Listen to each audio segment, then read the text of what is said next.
Hey guys, welcome back to Roshnara's World. So guys, finally Tech Mahindra has started sending the offer letters from today. And yes, 2-3 days back they have started sending the joining date, which is on 7th of October. For 7th of October joining, they have started sending the offer letter. So this email this email says about the offer letter. They have sent a few attachments which you have to take print out, sign, and you can send back, or you can digitally sign them. But yes, you can take a printout, then sign manually, and then scan back and upload on the portal, or you can send on their email itself. If you have any doubt query, you can just you drop email to freshquery@techmahindra.com. Okay, and like for example, if you send any type of query, do mention your name, your ID, which is mentioned on the top of the email. So do not forget to mention this, because this is your unique ID.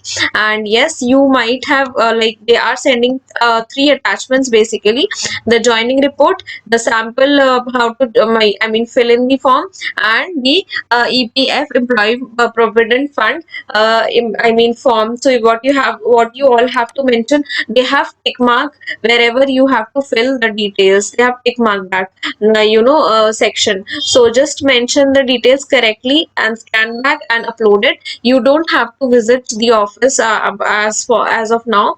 But yes, this is totally virtual. Initial mail also they say inform that it is virtual onboarding. So yeah, do not panic. And yes, send all your documents, attachments in the bond form, guys. You have to sign the bond form through notary, get it notarized, attested, and take a printout of that bond form, get it notarized of 500 rupees stamp, and then scan and upload back. Apart from this, guys, I have created video on the complete joining, onboarding experience videos also. You can go through it for better understanding. If you have any doubt query, let me know in the comment section, and don't forget to subscribe, guys, for the latest update, guys. Till then, guys, have a great day. Be safe.